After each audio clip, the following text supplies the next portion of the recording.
Good evening, Dungeon Masters. I'm Baron de Ropp. Shadowdark the RPG just clean-sweeped Gen Con's ENNIE Awards for Best Game, Best Rules, Best Layout, and Product of the Year, and everyone is abuzz with Shadowdark goodness on the internet. So what makes this game so well loved by both D&D players, as well as the most prestigious awards institution in the RPG industry?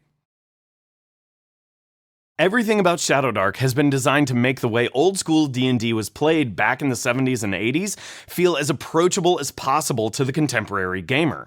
Whether you're a 5th edition player who is burned out on 4-hour-long combat sessions, or an old-school player who always wondered why halflings roll a d6 to hide in shadows, but thieves roll a percentile die, then Shadowdark might be your answer. The rules are presented in the most concise form possible. Each page has less than 250 words, and no single rules topic spans more than a 2-page spread.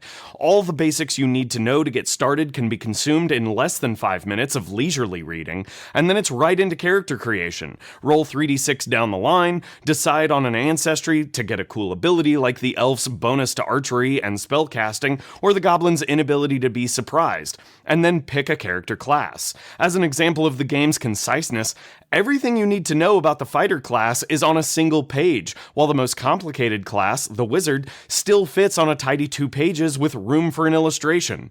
Uniquely, there are no spell slots in Shadowdark, and the game instead uses a roll to cast system.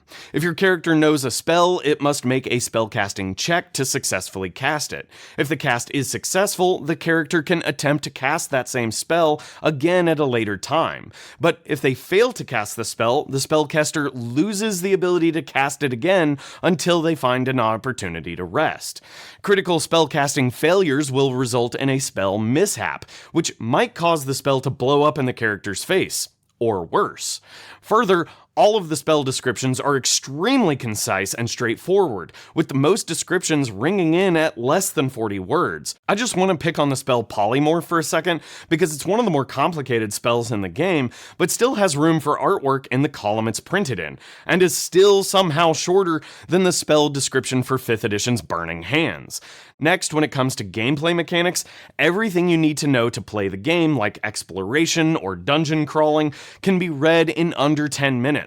Each page's heading is directly related to the rules presented on each given page, with absolutely no page flipping required to read about a single particular rules topic. More complicated concepts like combat, for example, are discussed on a tidy 2-page spread in under 500 words. Moving on to the Game Master's section of the book, the pages are filled with concise, straightforward, extremely actionable advice that not only will make your Shadowdark games run smoothly, but are near Taoist poems of gaming philosophy that are largely transferable to just about any other RPG as well. To take a moment to highlight one of the things that does make Shadowdark stand out from just about any other RPG on the market is its clear focus on torches as a consumable resource. These light mechanics are especially important because none of the player characters can see in the dark, but all of the monsters can. Additionally, the game makes use of a torch timer. Whenever the players light a torch, the Game Master starts a 1-hour timer, and when the timer goes out, the torch goes out. So when the players get into their cyclical arguments about what to do with the hobgoblins in the next room and inadvertently lose track of time, it's usually about the time their torch snuffs out, giving the opportunity for those hobgoblins to come barreling through the door and punish players for wasting time. Furthermore, the dungeon mastering section has expanded advice for how to otherwise threaten those torch timers, like tying torch-threatening events, such as a sudden gust of wind, to random encounter rolls, and guides for having monsters specifically target the torchbearer with attacks.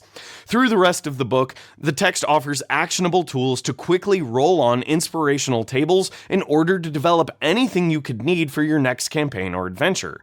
Dungeon, overworld, and settlement maps, inspiration for taverns and shops, and random encounter tables that have just the right amount of narrative tooth. You'll never find something as boring as 2d6 giant beetles on these random encounter tables. And and there's literally a table for every kind of terrain you could think of. The options just go on and on and on and on. You are literally spoiled for choice. Likewise, there is a monster creation toolkit that allows you to generate on the fly a brand new monster your players have never seen before with just a handful of dice rolls. This tool is really good for tripping up players who study monster lore the way they should have prepared for their college exams.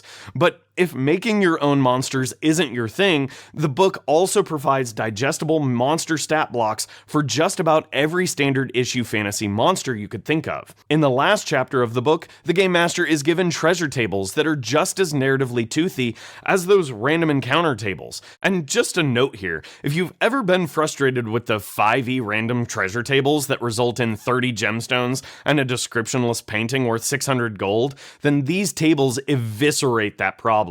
Results for valuable mundane treasure include inspirational entries like 6 black candles traced with gold runes, or a hand-drawn bestiary of rare creatures. But the treasure doesn't stop there. This chapter also provides inspirational tables to make your own trinkets and baubles, as well as design your own magic items. These tables are filled with ideas like spiritual boons and curses, magic powers, and visual hooks that allow you to rapidly create unique magic items in just a few dice rolls. Despite all of this, however, the book still provides over 100 magic items, some inspired from traditional D&D standbys like the Bag of Holding or Robe of the Archmage, as well as a ton of new items that are fresh takes with old school vibes. One of my favorites is the Catharian mechanism, inspired by one of the first real-world analog computers ever created in human history, the Antikythera device. This magic item allows its user to rewrite an event from history before it magically disassembles itself and scatters its pieces across the world.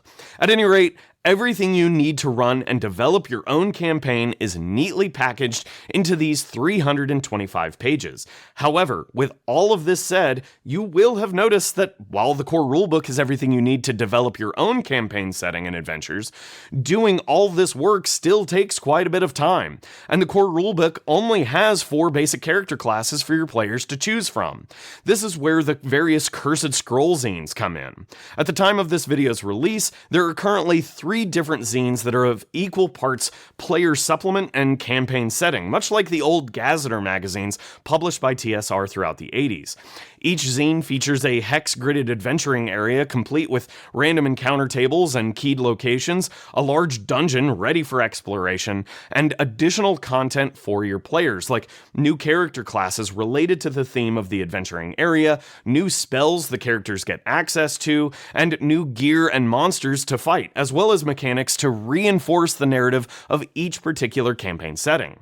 So if you're going to get just one zine, I would strongly recommend checking out Cursed Scroll number 1, Diablerie. The adventure is a Van Helsing / Diablo inspired demon hunting adventure with a Knight of St. Idris Black Paladin type character class, as well as a Witch and Warlock class for your players to choose from. Next is Red Sands, featuring a sword and sandal style Persian adventure with classes like the Never Quite Dead Pit Fighter, as well as the Shadow Stepping Assassin. That all said, however, my favorite class in the game comes from Cursed Scroll number 3, Midnight Sun, a Nordic seafaring adventure. My favorite class, the Seer, gets hopped up on questionable substances, communes with the Norse gods, and sees visions of the future or of distant locations.